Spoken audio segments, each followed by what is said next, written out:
Ladies and gentlemen, welcome to the rematch. You know what time it is. It's time for a battery drain test, only this time, the iPad Air is now on some new steroids and is actually built different now, literally. And also, the budget iPad, as they call it, also got some improvements under the hood. I know a ton of you guys have asked for this video, and well, here it is.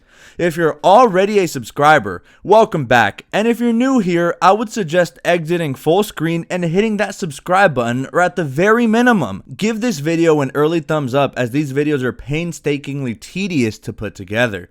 As you'll see, these iPads last much longer than I would before I gotta take my mandatory afternoon nap. I think we all know those vibes, so a like would go a long way. Alright, we're going to go ahead and start 2021 with a bang, so without further ado, let's get the show on the road.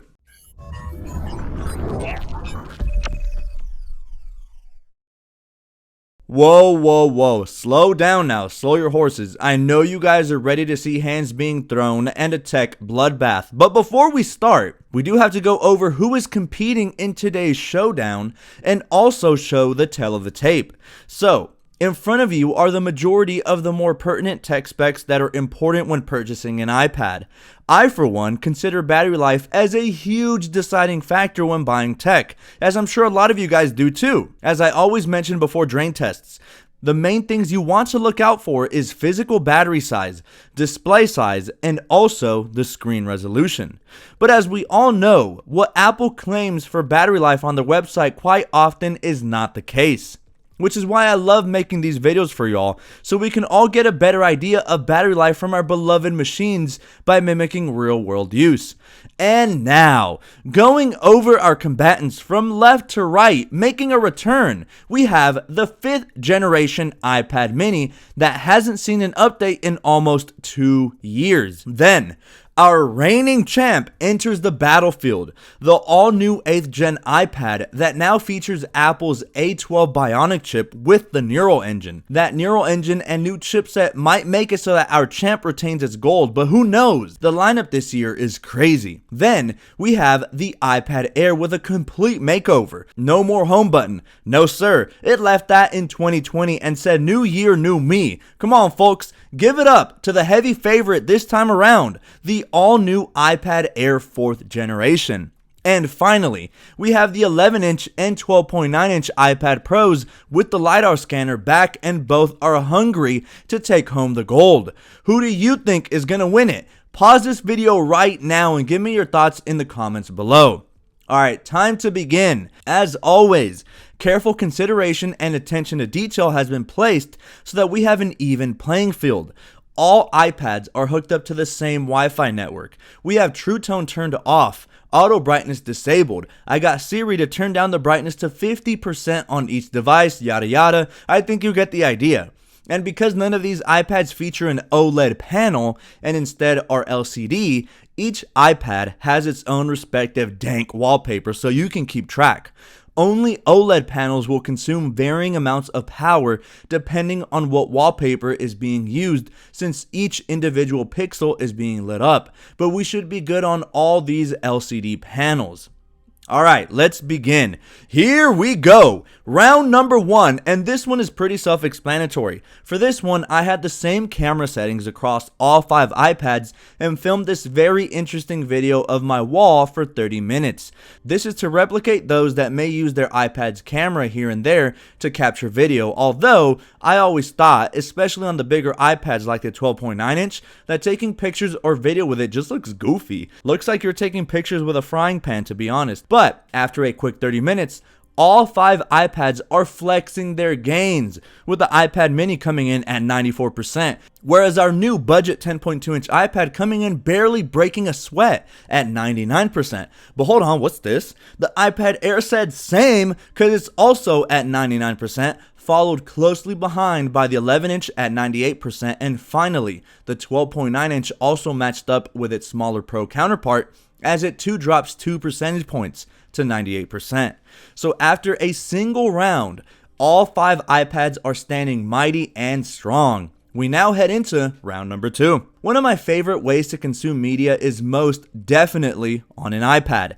That massive screen is unmatched and is way better than trying to watch it on your iPhone. Lately, I've been watching a lot of Ink Masters on Netflix because how embarrassing is it to permanently ruin a person's body with some terrible ink? Makes for a very entertaining show, and as a tattoo lover myself, just always remember, quality over quantity.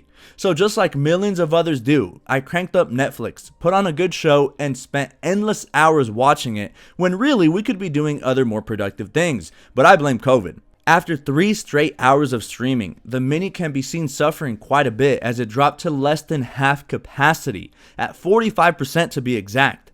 Our champion from last time, taking Netflix and chill a little too seriously, cause it came in at 69%. The newly revamped Air ate some shots and dropped to 51%. The 11-inch iPad Pro, however, slacking real bad and drops down to 43%. Definitely not good. Let's show some heart, 11-inch. And finally, the 12.9-inch faring a bit better despite having the largest display dropping to a respectable 58%. We're not going to waste any time. We got to head straight onto round number 3, the FaceTime test. Everybody who has an Apple device has used FaceTime at one point or another. But you know what I hate? That friend that texts you asking what you're doing, you say nothing, and then boom, next thing you know, incoming FaceTime. Like, oh, bruh, really? So for this round, each iPad takes a turn taking a 15-minute FaceTime call, while the rest remain idle. Each one takes a turn, and after they're all done, we arrive at the following figures. The Mini, the poor little Mini, is less than a third capacity now, officially coming in at 31%. While the 10.2-inch iPad, I don't know what kind of steroids it's on, but it comes in at 57%, still over half capacity. The Air struggling just a tiny bit, but still holding its own as it comes in at 38%. The 11-inch Pro disappointingly now at 34%, but now gaining some ground and is desperately trying to make something happen, while the 12.9-inch now down to 45%. So after 3 tests and almost 5 hours into our testing, how's your pick holding up? Oh, by the way, now's a perfect time to remind you guys that I have an active iPhone giveaway over on my iPhone 2020 battery drain test video. If you want a chance to win a brand new iPhone 12, simply click the card at the top right and watch that video till the end to find out how you can enter. We move on to test number 4, the multitasking test. You see, the great thing about iPads is that they have a more advanced version of iOS, dubbed iPadOS. Because you know, PadOS just would have been weird. iPadOS specializes in that extra screen real estate so that you're able to do more at once. So in this test, I opened up 2 separate apps and combined them together so that 2 apps are running simultaneously on screen. One half had Twitter running, while the other had Internet Explorer open. I even performed identical movements on each device, so if I scrolled on one, the rest of them also had an identical scroll action. And for good measure, to crank up the processing power, I also had Apple TV running on the same screen with picture-in-picture. So that's 3 apps, all running simultaneously at the same time. We did this for a whole 60 minutes and afterwards came up with the following numbers. The poor iPad mini, getting near its final hours, drops to 13%, while the 10.2-inch iPad yet again showing off, proving its worth, coming in at a nice and healthy 44%. The Air at 22%, the 11-inch Pro at 14%, and the 12.9-inch iPad Pro now sits at 21%. We're nearing the championship rounds. Let's keep the ball rolling as we head into round number 5. So for this test, I performed a feature specific to the iPad line, and that is the use of the Apple Pencil. At first glance, one would call Apple crazy for charging so much damn money for a stupid pencil. However, the Apple Pencil is much more versatile and useful than one would initially expect. Now, my iPad and Apple Pencil are inseparable, and I almost always carry them together. Not only is it great for artists wanting to sketch or draw, but it's ideal for students and note-taking too. And now with iPadOS 14, the Apple Pencil now becomes even more crucial to one's creative workflow and is the perfect combination for your iPad. So for 6 minutes, I drew whatever came to mind on each iPad using a combination of different strokes, making some wide, others thin, pressing harder, and basically just creating a crappy piece of artwork. After each iPad had its turn drawing with the Apple Pencil for 6 minutes straight, the iPad mini officially now on its last legs, as it now sits at a measly 6% battery life, whereas the budget iPad is at 38%. The newly redesigned Air is now at 15%, while the 11-inch Pro catching up, swinging hard and putting in some heart, as it's now at 13%, now only 2 percentage points behind its arch nemesis. And finally, the 12.9-inch iPad surprisingly holding up with 22%. And now, instead of drawing, we'll do the opposite and charge up the Apple Pencil for exactly 10 minutes on each device. As you probably noticed, there's an Apple Pencil and an Apple Pencil 2, which for people new to the Apple ecosystem can be a bit confusing. It's pretty simple though. The iPad mini and 10.2-inch use the original Apple Pencil with the idiotic unicorn charging method, whereas the Air, 11-inch Pro, and 12.9-inch Pro all use the Apple Pencil 2 and have a more sensible way of magnetically charging on the side. So after each iPad took a turn charging up their respective Apple Pencil for 10 minutes, we can see that the iPad mini, sadly, couldn't survive and went lights out during our charging test, failing at 7 hours and 12 minutes. Moment of silence, please. Alright, moving right along. The 10.2-inch iPad, not budging one bit, comes in at 32%, while the Air is now in the red at 9%, and the 11-inch Pro just about catching up, closing the gap, now coming in at 8%, and the gargantuan 12.9-inch is now at 17%. We now officially head into the championship rounds. The iPad mini got TKO'd, leaving only 4 competitors. Who's gonna take home the gold? At this point, the 10.2-inch iPad has a very convincing lead, but this next test will truly test its battery preserving capabilities. For the penultimate test, we tap into the processor just a bit and export each iPad's 30-minute recording of my wall we did earlier with identical edits. We kept the editing to a bare minimum with very little manipulation to the original clip, and then exported the video using iMovie on each iPad. In theory, the stronger chipsets of the Pro models and even the Air should give them an edge over the inferior A12 chip found inside the 10.2-inch. But boy was I wrong. The heck is wrong with the 10.2-inch iPad? It's unstoppable. Each of the remaining iPads was able to successfully export the video, and at the end of it, the iPad 10.2-inch sits at 24% battery life, while both the Air and 11-inch Pro, unbelievably, are both hanging on to dear life at 1%. Man, this is so intense. Which of the two is going to come out on top? Will the 11-inch swing back and take the lead, or will the Air come out on top? Man, this is so close I almost caught COVID, but anyway, the 12.9-inch iPad sits at 7% after the excruciating export test. So now, we head into the last and final round, and we still have 4 iPads remaining. It's been a great show so far, but only one will remain standing. For the final test, I headed over to my battery drain test playlist right here on YouTube, a playlist I'll attach at the top right in case you want to see last year's iPad drain test, the current lineup of iPhones, duking it out, and much more.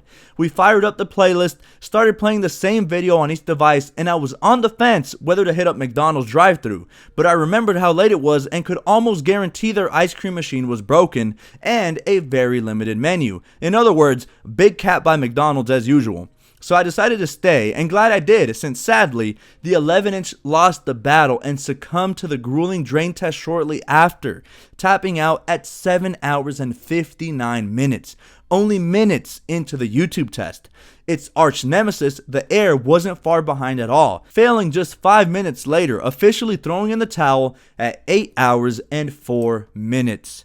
And then there were 2. At this point in the test, we have 3 iPads out and 2 remaining. The 10.2-inch is still remarkably unfazed, sitting at a cozy 23%, and the 12.9-inch at 7%. It should be clear as to who will win, but you just never know. We can't count the 12.9-inch out just yet. Gotta let them run to the end. I ultimately gave in and hit up McDonald's, and damn it, they got my order wrong yet again. 2 McChickens and a 10-piece nugget. It's not rocket science, Mickey D's. Come on, man, every time. I come back, munch out, nap a bit, can't forget that, and when I awoke, our beloved poor 12.9-inch literally got knocked the fuck out. I find it powerless on the table, stretched out like my boy Nate Robinson, officially calling it quits deep into the AM hours, throwing in the towel at 8 hours and 35 minutes. And once again, folks, just like that, your reigning, defending iPad battery drain test champ 2 years in a row. Ladies and gentlemen, give it up for the budget iPad, the 10.2-inch iPad. It also was being a bit of a tryhard, and it finally died at a very impressive 10 hours and 20 minutes. Wow, what an incredible performance by the 10.2-inch iPad. Just flawless. So what have we learned today? Well, I'm sure we all learned a thing or two, but for me, my biggest takeaway is that the most expensive iPad doesn't always necessarily correlate with the best battery life. As a matter of fact, the 10.2-inch iPad is dubbed the budget iPad, coming in at $329 here in the US, and is the cheapest iPad you can currently get new from Apple. So it's really nice to know that the cheapest iPad will provide you with the best battery life. Obviously, everyone's use case will differ, but when putting them up head to head, it's clear that the 10.2-inch iPad came in with the decisive victory yet again. It's also important to keep in mind that absolutely no one will use their iPad continuously like I did for more than 10 hours straight, so you can expect to squeeze out even more battery life from whatever iPad you chose. The budget iPad, with its lower pixel output, lower screen resolution, and having a pretty large physical battery, could have contributed to it being the winner. But what do you guys think? Were you expecting these results? Did you expect the bigger iPad Pros with the fancy ProMotion displays to edge out?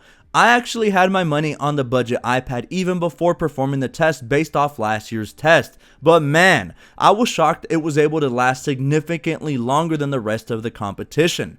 But guys, that's been it. As I mentioned before, please consider giving this video a huge thumbs up, as these videos take literal weeks to put together and hours upon hours of filming, editing, and careful planning so that it is as fair a test as can be. If you want to see future tech content just like this, including unboxings, comparisons, drop tests, and giveaways, hit that red subscribe button and make sure to ring the bell so that you're always up to date on new videos, polls, and giveaways. Make sure not to miss an opportunity at winning a brand new iPhone 12. Once again, to find out how to enter, visit my 2020 iPhone battery drain test video and watch it until the end. I'll make sure to include the link in the description as well. Alright guys, hope everyone is having an awesome start to the year, and I cannot wait to catch you all in my next video.